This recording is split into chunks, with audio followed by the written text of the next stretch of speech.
Hello. आप सभी का स्वागत करता हूं मैं मेरे चैनल कोर्से में। और आज मैं फिर एक बार आप सभी से फार्मेसी लॉ के ऊपर बात करूंगा।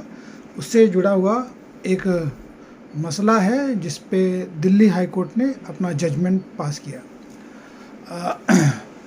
मसला जो है वो बाकायदा अगर कहा जाए कि जब हम कोई भी दवाई खरीदते हैं तो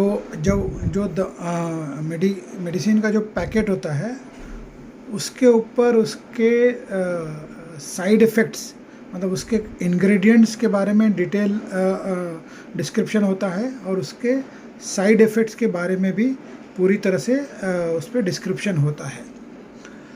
तो मामला इसी से जुड़ा हुआ है। अब एक ऐसा मामला दिल्ली हाई कोर्ट के सामने आया है जहाँ पे PIL फाइल हुआ, जिसमें पिटिशनर ने ये कोर्ट से डायरेक्शन मांगा कि जो भी मेडिकल प्रैक्टिशनर्स हैं जो मरीज को देखते हैं और मरीज को देखने के बाद में उस बीमारी के अनुसार जो भी वो दवाइयाँ लिख के देते हैं, प्रिस्क्राइब करते हैं, तो उसके साइड इफ़ेक्ट के बारे में भी वो उस अपने प्रिस्क्रिप्शन में लिखे, ताकि वो एक कंसेंट की तरह मांगा जाएगा। उसके बाद में अगर उस दवा लेने के वजह से कुछ भी अगर ऐसी वैसी बात होती है, साइड इफ़ेक्ट्स होता है, तो उसमें जो है डॉक्टर को जो है इम्प्लीड नहीं किया जा सकता नेग्लिजेंस की वजह से। तो ये मैंडेटरी डायरेक्शंस जो है PIL के थ्रू ये पिटिशनर जो है उन्होंने दिल्ली हाई कोर्ट से मांगा। लेकिन जो PIL जो थी वो जस्टिस मनमोहन, जो एक्टिंग चीफ जस्टिस थे, उनके पास ये PIL आई। मसला 2024 का ही है, डिसाइड हुआ 15 मई 2024 को। तो ये जो पिटिशनर था जिसके जो मेन प्लीडिंग यही थी कि भाई ये जो डॉक्टर जो है जो दवा प्रिस्क्राइब करेंगे मरीजों को, अगर वो अपनी तरफ से उनके प्रिस्क्रिप्शन में अलग से लिख के दें कि इस दवा को जो वो दे रहे हैं, जो प्रिस्क्राइब कर रहे हैं मरीज को, जिसकी बीमारी का इलाज वो कर रहे हैं, तो उसके ये भी साइड इफ़ेक्ट्स हैं, तो वो ज़्यादा बेटर होगा। इसके बावजूद वो ये एडमिट करते हैं कि जो मैन्युफैक्चरर होता है, दवा का मैन्युफैक्चरर होता है, वो अपने आप में डिस्क्लोजर करता है इंग्रेडिएंट्स का, उसके साइड इफ़ेक्ट का। और जो फार्मासिस्ट भी होते हैं, जो फार्मासी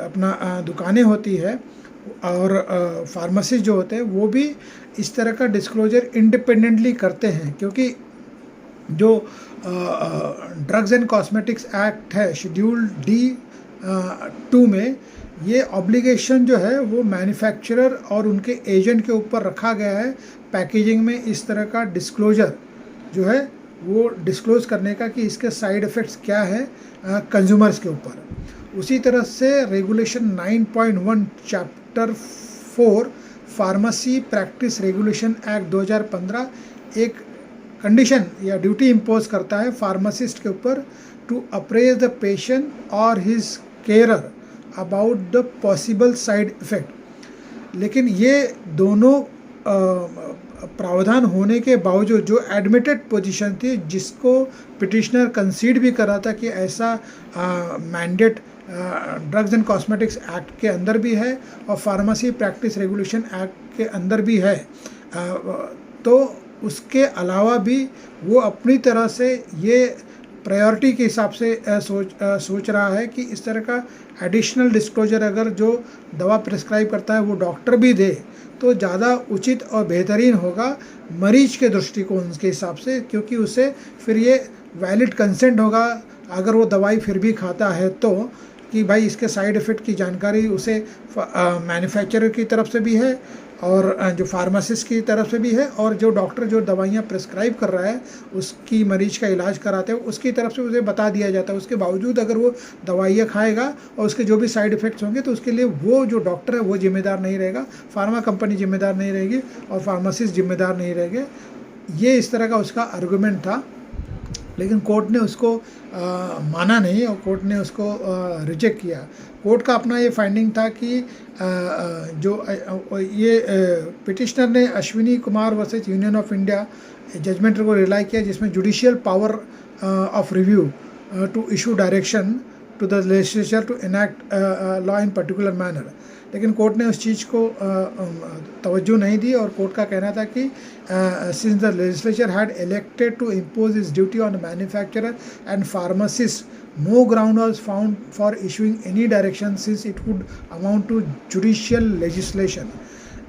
तो ये मसला जो है अपने आप में एक इम्पॉर्टेंट मसला है, जिसके तहत फाइनली ये जो कॉन्सेप्ट है डिस्क्लोजर का, साइड इफ़ेक्ट का, जो कि डॉक्टरों की तरफ से होना चाहिए, इस पे कोर्ट ने अपना संज्ञान लेते हुए दिल्ली हाई कोर्ट ने पब्लिक इंटरेस्ट लिटिगेशन जो फाइल हुई थी उससे रिजेक्ट किया।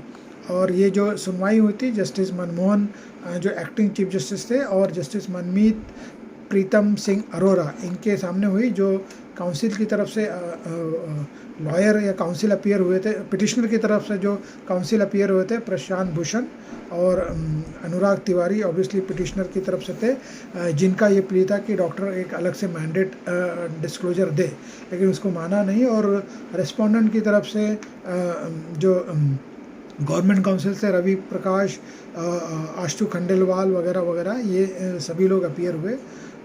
और ये साइटेड जजमेंट है 2024 SCC online Delhi 3685, Jacob Vadakkanchery versus union of India. Jacob Vadakkanchery ये जो पिटिशनर का नाम है, वो इस पिटिशन को लीड कर रहे थे एक पब्लिक इंटरेस्ट लिटिगेशन की तरह उसे फाइल करके।